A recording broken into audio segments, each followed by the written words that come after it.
너무 예쁘죠? 네, 여러분도 율동하고 싶으시죠? 아닌가요? 예, 우리도 율동팀을 만들어서 찬양할 때 율동하면 좋을 것 같아요. 이렇게 동심으로 돌아가서 우리 옆에 분하고 한번 인사 나눌 때 너무 옆에 멀리 떨어져 앉아 계신 것 같은데, 예, 우리 다음에는요 안내하실 때 좀 이렇게 모여 앉으면 좋을 것 같아요. 그래야 인사할 때도 옆에 계시죠? 옆에 아무도 없어요. 인사할 때 보면. 예, 건강하십니까? 그래 한번 여쭤보세요. 예, 제가 신학교 다닐 때 교수님이 이 앞에 하나, 둘, 세 번째 줄 뒤에는 구원이 없다 그러셨어요. 그래서 뭐 진짜 구원이 없어서가 아니라 이제 앞으로 나오라고 강조하기 위해서 하신 말씀이겠죠. 여러분들이 예배를 사모하고 또 말씀을 사모하면 앞으로 나오게 되어 있습니다. 믿으십니까? 그래서 자꾸 이렇게 뒤로 가시면요, 저를 피하는 걸로 생각이 들어서 제가 더 집중적으로 이렇게 아이 컨택을 하게 됩니다. 그래서 이렇게 눈을 보면요, 이 앞에 나와서 설교를 하다 보면 여러분의 그 얼굴 표정, 눈빛을 보면 지난 한 주간 어떻게 지내셨는지가 얼추 나와요. 그래서 얼마나 힘들게 지내셨구나. 그렇다고 제가 뭐 점쟁이는 아니니까 제 눈을 피하지 마시기 바랍니다. 여러분 2024년도 어떻게 보내셨나요? 순탄하셨나요? 우리에게 새로운 2025년도가 주어졌습니다. 사실 우리 인생이 가장 순탄하게 살 수 있는 방법은요, 여호와의 말씀대로 행하는 것입니다. 다른 말로 하면요, 우리식으로 하나님의 말씀대로 사는 것, 그럴 때 우리 인생은 순탄하게 되어져 있습니다. 이스라엘 공동체는요, 출애굽을 하고 홍해를 건너서 하나님이 가라는 대로 가기만 하면 10하루길이면 갈 수 있는 그 길을 얼마나 방황하죠? 40년이라는 시간을 허비하고 낭비합니다. 이 성경은 이 허비 낭비를 다른 말로 방탕했다 그래요. 그럼 방탕이 뭐라 그랬죠? 우리식으로 윤리 도덕의 차원이 아닌 하나님과 상관없이 보내는 모든 삶의 영역과 시간을 방탕했다고 합니다. 에베소서 5장 18절에 술 취하지 마라, 이는 뭐라고요? 방탕한 것이니 오직 성령의 충만함을 받으라고 그래요. 여러분 술 취하지 말라라고 말씀하세요. 술 취하는 것으로 대표되어지는 특징이 뭐죠? 올바른 사고와 생각을 할 수 없죠. 책임 있는 행동을 할 수 없습니다. 즉 하나님의 자녀로서 올바른 깊이 있는 사고와 생각을 할 수 없는 상태, 하나님의 자녀로 책임 있는 삶을 살아낼 수 없는 상태, 이게 술 취한 것이고 이게 방탕한 것이래요. 이거와 반대되는 게 뭐예요? 오직 성령의 충만함을 받으래요. 성령의 충만함을 받아야지만 하나님이 없는 삶의 모든 영역이 하나님을 모시고 하나님의 자녀답게 생각하고 말하며 살아낼 수 있기 때문에 오직 성령의 충만함을 받으라고 이야기합니다. 이스라엘 공동체는 왜 10하루길이면 갈 수 있는 그 길을 40년이라는 시간을 방탕했을까요? 여러분 신명기 1장에서는 그것을 분명히 이렇게 고발합니다. 신명기 1장 2절에 호렙산에서 세일산을 지나 가데스 바네아까지 10하루길이었더라. 가장 빠른 길이죠. 하나님이 너 일로 가기만 하면 돼 하고 그대로 순종하면 10하루길이면 갈 수 있는 그 길을 3절을 보니까 40째 해 40년이 지났어요. 40째 해 11째 달, 그 달 첫째 날에 모세가 이스라엘 자손에게 여호와께서 그들을 위하여 자기에게 주신 명령을 다 알렸으나 40년이 지났다고 이야기합니다. 성경은 이 내용으로 우리에게 주어지는 굉장히 중요한 메시지가 있지만 성경의 구조와 순서로도 우리에게 던지는 메시지가 있다고 이야기했습니다. 지금 신명기 1장 2절 3절의 이 구조와 순서는요, 지금 이 얘기를 하는 거예요. 10하루면 갈 수 있는 길을 40년이라는 시간 동안 돌아다닌 불쌍한 인생들아. 지금 이 책이 무슨 책이라고요? 신명기요. 여러분, 신명기를 한자로 풀이하면 신자가 무슨 신자라고 그랬죠? 다시 신, 재신이죠. 명령할 명, 기록할 기입니다. 하나님의 명령을 다시 기록한 책이 신명기예요. 그럼 다시 하나님의 말씀을 기록했다는 이야기는 전에 기록을 했다는 얘기예요? 안 했다는 얘기예요? 전에 기록을 했다는 얘기죠. 여러분, 부모들이 자녀들에게 했던 얘기를 또 하고 또 하고 또 하는 걸 뭐라고 한다 그랬죠? 잔소리라 그러죠. 여러분, 잔소리 하시죠? 안 하시나요? 잔소리 왜 하세요? 부모된 입장에서 너무나 중요하니까 하죠. 너무나 중요한데 자식들이 그 말을 들어요, 안 들어요? 안 듣죠. 계속해서 반복합니다. 성경도 하나님의 잔소리예요. 너무나 중요한데 인간인 부모가 하는 잔소리는요, 잘못된 게 많이 있을 수 있지만 하나님의 말씀을 잘못된 게 있나요? 하나님 너무나 중요한데 사람들이 말을 듣지 않아요. 그래서 계속해서 하나님이 우리에게 반복해서 이야기하는 거, 그게 성경이고 그게 어떤 면에선 잔소리입니다. 이 책은요, 신명기는 10하루길이면 갈 수 있는 길을 40년 동안 돌아다닌 인생들에게, 즉 방탕한 강야 세대들에게 쓴 책입니다. 여러분, 강야 세대의 특징이 뭐예요? 그들의 특징은 두 단어로 요약을 하면 원망과 불평입니다. 늘 원망과 불평으로 어떤 상황에서도 하나님 앞에 원망하며 불평하는 이스라엘 백성들, 불순종, 불신앙, 그들 앞에 민수기 14장 28절에 하나님이 내 삶을 두고 맹세하노니, 하나님의 삶을 두고 맹세한대, 너희의 말이 내 귀에 들린 대로 내가 행하리라. 내 삶을 두고 맹세하는데 너희의 말이 내 귀에 들린 대로 내가 너희에게 행할 거야. 그래서 그 이스라엘 백성은 여호수아와 갈렙을 제외한 20세 이상 성인들은 어떻게 됐죠? 그 강야에서 엎드려집니다. 죽습니다.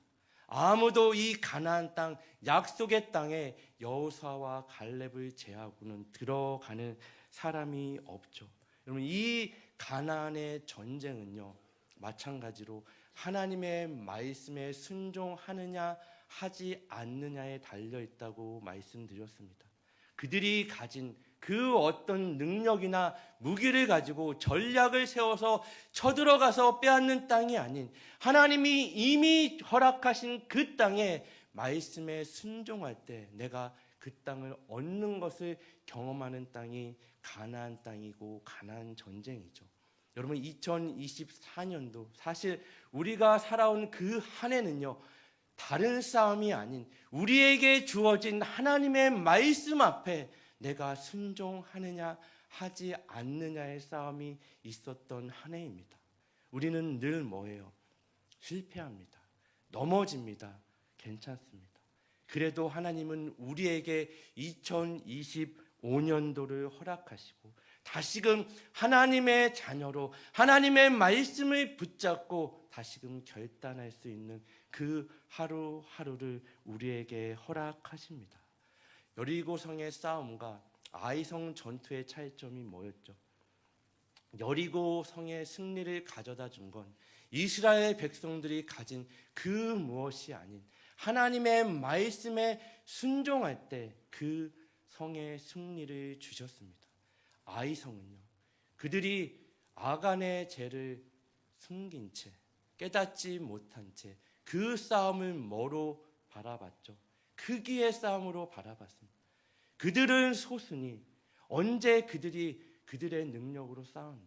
그들이 소순이 다 올라갈 필요 없습니다. 2, 3천 명만 올려 보내소서 3천 명이 올라가요. 36명이 죽습니다. 놀라서 내려오죠. 도망칩니다. 그리고 이스라엘 백성의 그들의 마음이 물이 녹듯이 녹아내립니다. 사실 이들의 마음이 물이 녹듯이 녹아내리는 마음은요, 가나안 백성들의 마음이었죠. 처음 가나안 땅에 들어갔을 때 그들이 다 간담이 물이 녹듯이 녹았어요. 이스라엘 백성을 바라보고 녹은 게 아니라 하나님께서 이들을 어떻게 출애굽하셔서 광야에서 어떤 기적을 가지고 하나님이 어떤 일을 행하셨는지 하나님을 보고 하나님의 하신 그 일을 가지고 그들의 마음이 녹았습니다. 반대로 이제는 어떻게 됐죠? 이스라엘 백성들의 마음이 물이 녹듯이 녹습니다. 사실은 이게 이스라엘 공동체의 실력입니다. 이스라엘 공동체는요, 가나안을 그들의 실력으로 싸워 빼앗을 능력이 없어요.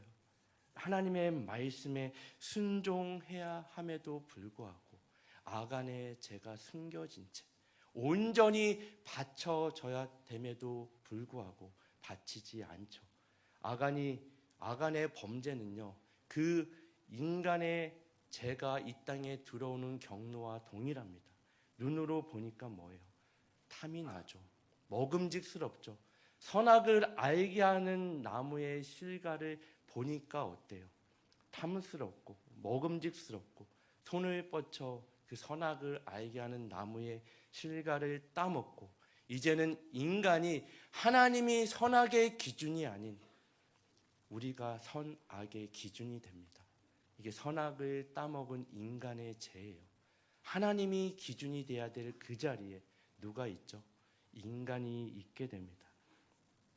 하지만 하나님은 언제나 이 이스라엘 공동체에게 또 실패한 우리에게 다시금 기회를 주시는 은혜의 하나님인 줄 믿으시기 바랍니다. 2024년도 얼마나 많은 시간, 사실 성공보다는 실패가 많았는지 모르겠어요.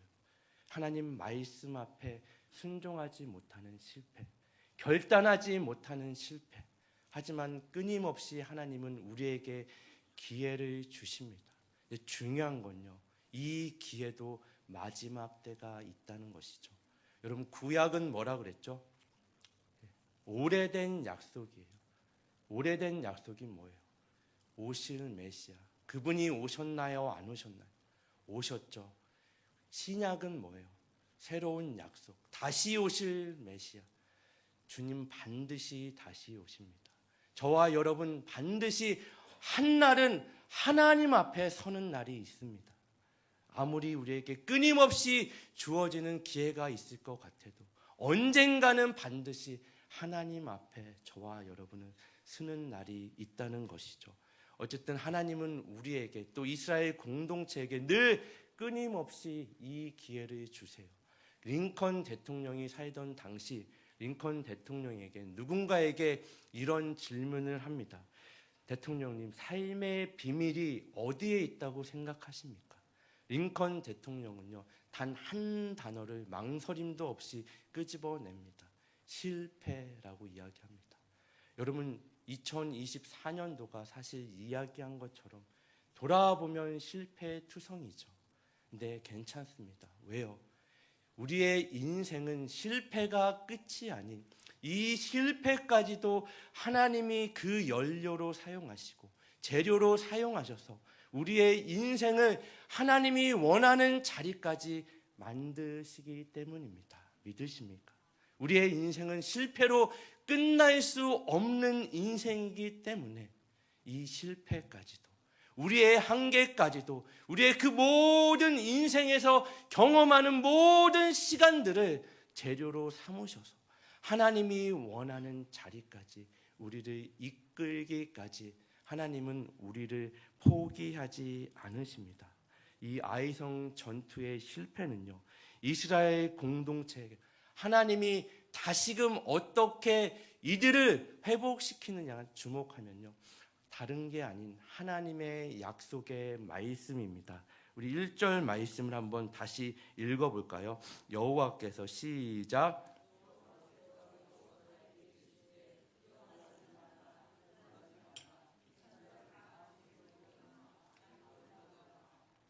이 왕과 그 백성과 그의 성읍과 그의 땅을 다 내 손에 넘겨 주었으니 이스라엘 공동체는 끊임없이 실패합니다. 우리는 쉽게 아니 어떻게 저들은 매번 하나님의 그 놀라운 기적을 직접 경험하고도 하나님의 말씀을 순종하는 일에 실패할 수 있지 쉽게 생각하지만 저와 여러분도 가만히 돌이켜보면 이 시간 하나님의 자녀라는 특권을 가지고 하나님 앞에 나와 예배할 수 있는 게 기적 아닌가요?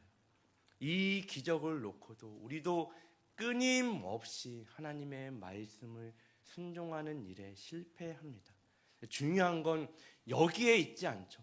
끊임없이 실패하는 이스라엘 공동체, 끊임없이 실패하는 저와 여러분 여기에 있는 게 아니라 하나님이 끊임없이 우리를 포기하지 않으시고 붙잡고 일하신다는 데에 강조점이 있는 겁니다.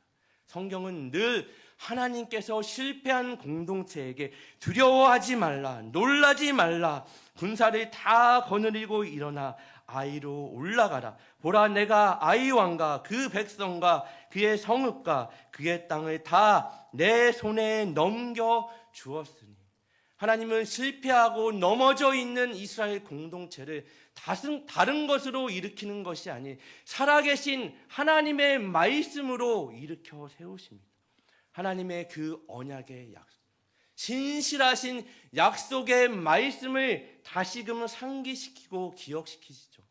이 말씀은 여호수아 1장부터 여호수아에게 주어졌던 말씀입니다. 너는 강하고 담대하라. 내가 밟는 땅은 이미 내가 내게 허락했어. 마음을 강하고 담대하게 하라. 사실 이 말씀은요, 그 여호수아 이스라엘 공동체 선조로 올라가 아브라함 때부터 주어진 말씀입니다. 신명기 1장 8절을 보면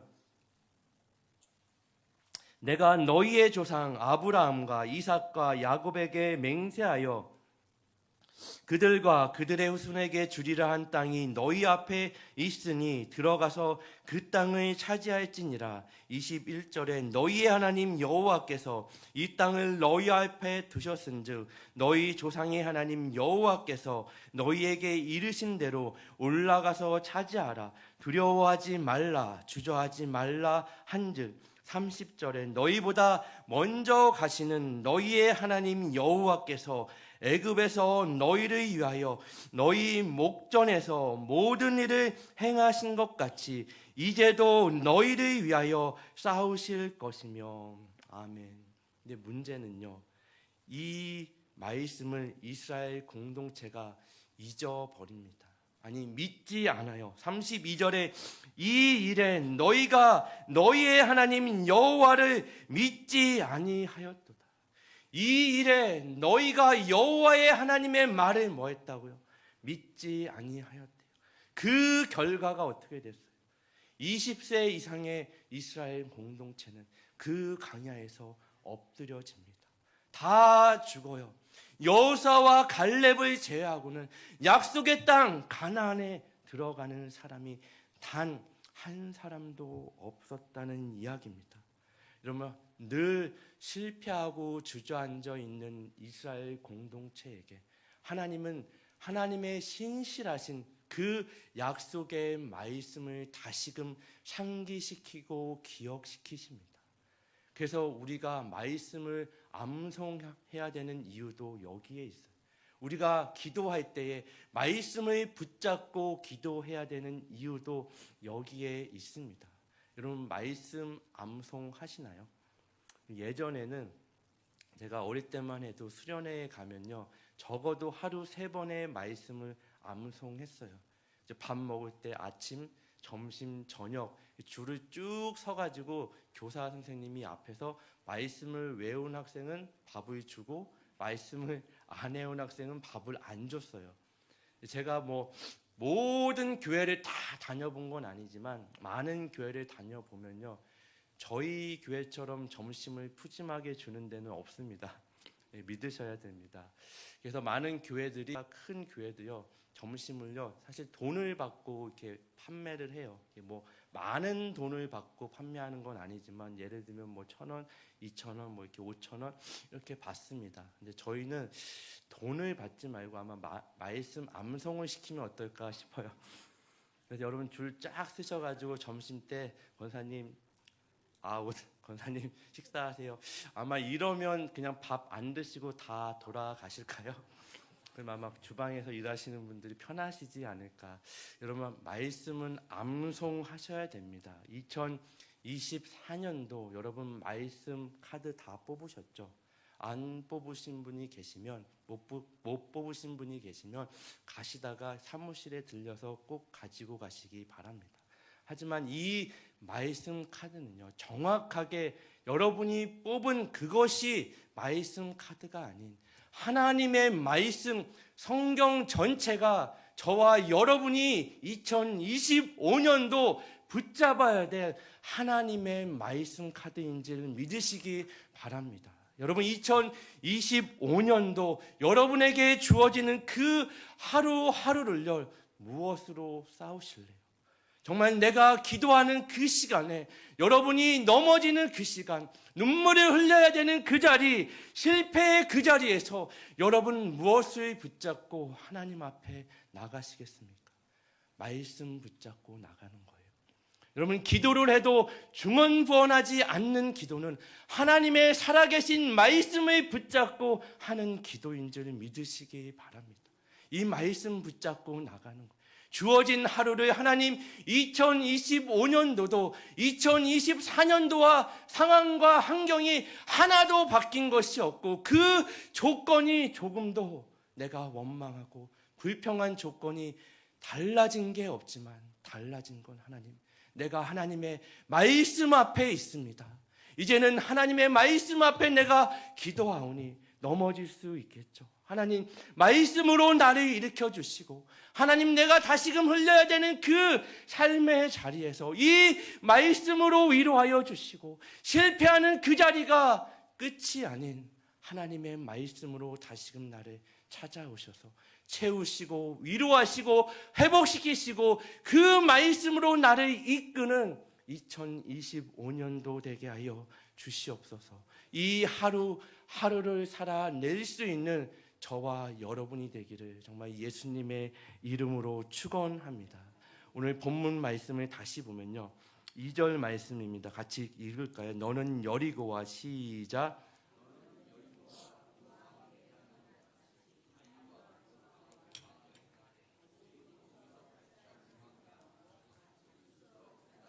너는 아이성 뒤에 복병을 들지라 하시니, 지금 하나님께서는 이번에는 거기서 탈취한 물건과 가죽을 스스로 뭐하라고요?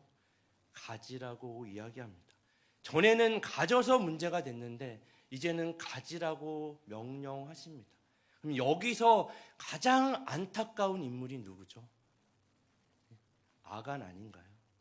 조금만 기다렸다라면, 하나님의 명령을 조금만 기다렸다라면, 아간은요 원래 진멸의 대상이 아니었습니다. 구원받은 백성이었죠. 근데 오늘날까지 진멸의 증거로 우리에게 전해집니다. 여러분 라합은요 사실 진멸의 대상이었죠. 근데 그가 오늘날까지 구원의 증거로 우리에게 있습니다. 지난 시간에 나눈 말씀이죠. 아간과 라합. 그렇다면 하나님께서 처음에 여리고성의 전투에서는 모든 것을 다 하나님께 진멸하라는 게 뭐였죠? 제사적 용어로 다 죽이고 하나님께 온전히 바쳐야 된다는 의미였습니다. 그럼 왜 다 그때는 바쳐야 됐고 지금은 다 가지고 누리라고 이야기할까요? 이스라엘 공동체에게 있어서는 첫 번째는 무조건 하나님께 드려야 됩니다. 왜요? 여러분 출애굽 당시에 애굽에 하나님이 10가지 재앙을 그 땅에 내리십니다. 한 가지 재앙을 할 때마다 내릴 때마다 애굽과 바로는 하나님 앞에 돌아오지 않죠. 사실 그 10가지 재앙을 통해서 하나님 앞에 항복한 사람은 누구죠? 모세입니다. 처음에는 하나님 저는 못 갑니다. 보낼 만한 사람을 보내세요. 아니 내가 젊어서 뭔가 하려고 할 때는 가만 계시다가 이제 와서 뭐 하세요? 어쩔 수 없이 하나님 앞에 붙들림받아 쓰임받습니다. 처음에는 그는 몰랐어요. 10가지 재앙을 통해서 그때서야 두 손 들고 하나님 앞에 모세가 항복합니다. 바로는 항복하지 않아요. 그가 왜 하나님 앞에 악역을 했는지, 모세가 왜 하나님 앞에 쓰임을 받았는지 그건 하나님만 아십니다. 저와 여러분은 하나님 앞에 악역을 할 필요가 있나요? 하나님 앞에 쓰임받는 사명자가 되셔야죠. 이번 금요 성령 기도회는 재직 사명자 대부흥회입니다. 여러분, 여러분에게 도전합니다. 정말 기도회 자리에 나오세요. 여러분 힘드시죠? 바쁘시죠? 삶이 혼란스러우신가요? 그럴 때일수록 뭐 해야 돼요? 기도해야 됩니다. 점점 교회들마다 기도회가 사라지고 있어요. 저희보다 더 큰 교회들도 이제는 금요 기도회가 사라지기 시작합니다. 정말 밤새도록 부르짖던 하나님 앞에 무릎 꿇고 죄를 무릅쓰고 가슴을 치며 하나님 우리를 살려주시옵소서 부르짖던 기도회가 사라지기 시작합니다. 여러분 정말 바쁘신가요? 정말 하나님을 찾을 시간도 없이 혼란스럽고 분주하십니까? 하나님 앞에 더욱더 매달리시기 바랍니다. 정말 바라기는 이 인원이요, 저는 주일날 나오는 우리 새마음교회 모든 성도들이 동일하게 금요 성령 집회에 나오기를 정말 예수님의 이름으로 축원합니다. 그날이 올지 예수님이 먼저 오실지는 모르겠어요. 어쨌든 이스라엘 백성은 10가지 재앙을 애굽 땅에 하나님이 내리심을 경험합니다. 그 마지막의 재앙이 뭐예요? 장자를 죽이시죠. 장자는 대표성을 가졌습니다.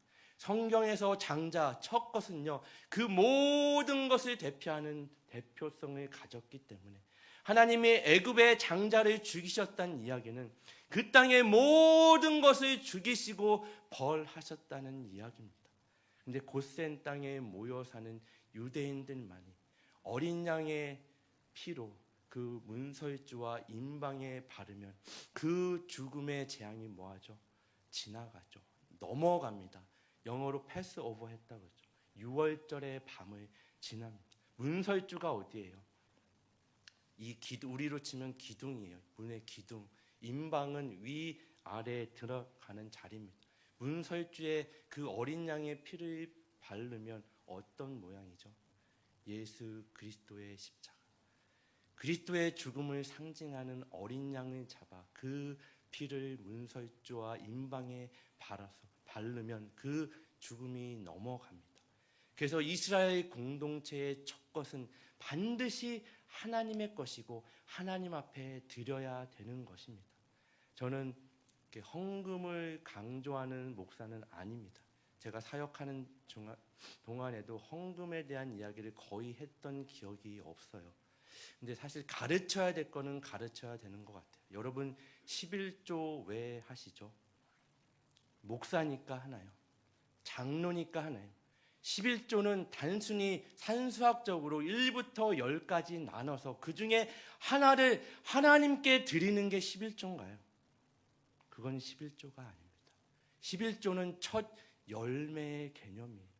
부활되신 첫 열매 되신 그리스도로 말미암아 이제는 죽을 수밖에 없는 그 끝이 사망과 멸망밖에 없는 인생을 아기 예수 그리스도께서 깊숙이 따라 들어오셔서 사망과 죽음과 멸망밖에 없는 그 자리를 부활의 생명으로 뒤집어서 우리에게 새 생명과 새롭고 살 길을 열어놓으신 그 부활되신 예수 그리스도를 믿는 믿음과 그 신앙, 그분을 만난 사람만이 할 수 있는 신앙 고백의 행위가 11조를 드리는 겁니다. 믿으십니까? 아무나 하는 거 아니에요. 목사라고 하는 거 아니고 장로라고 드리는 거 아니고 교회에 나온다고 11조 드리는 게 아니에요. 정말 이 고백이 있어야 돼요.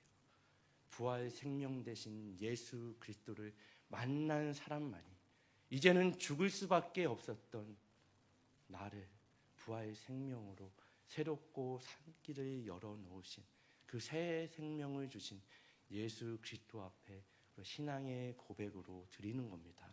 믿으십니까? 계속해서 2절 말씀을 보면 너는 여리고와 그 왕에게 행한 것 같이 아이와 그 왕에게 행하되 오직 거기서 탈취한 물건과 가축을 스스로 가지라. 너는 아이 성뒤에 복병을 들지니라 하시니, 지금 복병을 들지니라 하시니 이 말을 빼도 사실 전혀 이상할 것이 없는데 이 말씀을 넣고 8장을 쭉 읽어보면요, 계속해서 복병, 매복 이런 이야기가 반복해서 나옵니다. 이런 반복해서 나온다는 건 뭐라 그랬죠? 잔소리와 같은 거죠. 잔소리는 왜 한다 그랬죠? 강조하는 겁니다. 4절에 성읍을 향하여 매복하되, 또 7절에 너희는 매복한 곳에서 일어나 그 성읍을 점령하라. 8절에 너희가 그 성읍을 취하거든 그것을 불살라 여호와의 말씀대로 행하라. 보라, 내가 너희에게 명령하였느니라. 아멘. 매복하고 복병하래요.